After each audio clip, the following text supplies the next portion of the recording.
Sanditon is a very interesting concept, actually, to have a play that was written by 3 different authors in collaboration is probably a first.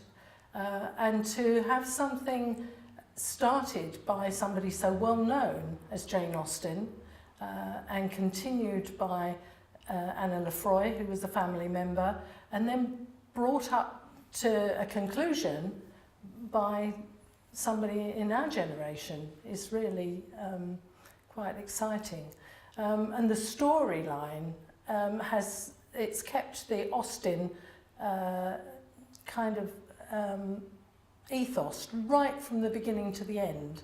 So I'm not sure, having read the whole play, having read the whole manuscript, I'm not sure where Austen finishes and Lefroy finishes and Chris Brindle starts.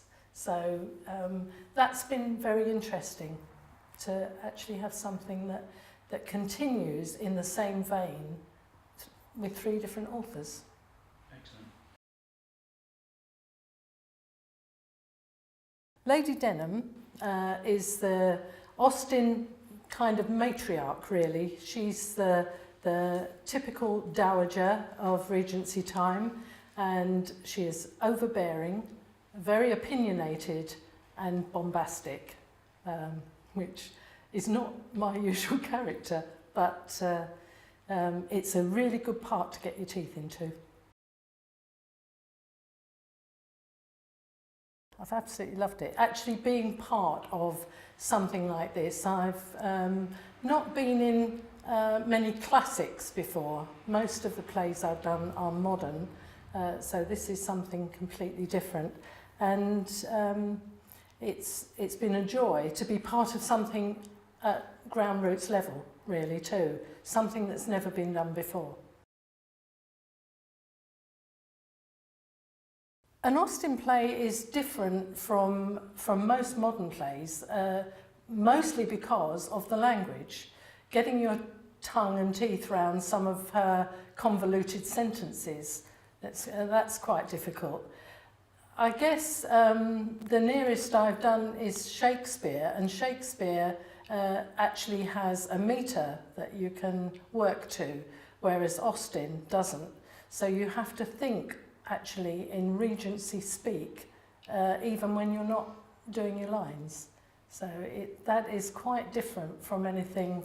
And of course the dressing up too. I love the fact that we're able to wear something a little more elegant than I would normally wear. And I think all the girls like wearing bonnets.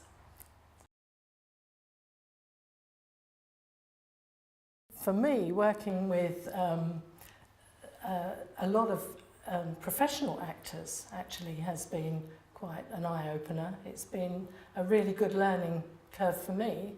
I've only done amateur theatre before, but I'm working with people who are involved in other areas of the acting profession, doing filming and other things. That's been interesting.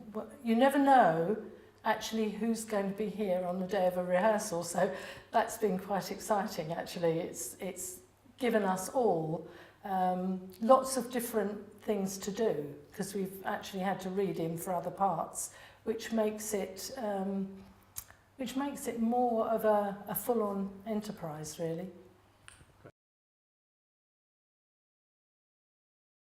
It took me by surprise.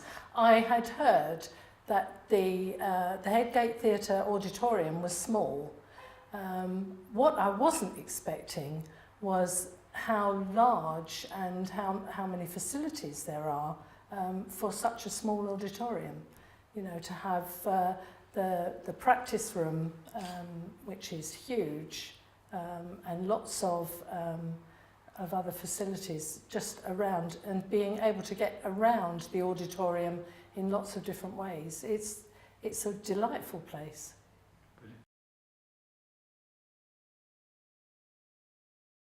Well, I know Chris would like to take Sanditon further. This is just really like a taster. You know, he would like to get some other producer to take it on, maybe do a tour run, or to be shown in other theatres. And that's a very exciting future, I think, if he can get somebody else to take it to the next level, and I think even to make a complete film of the whole thing would be really exciting.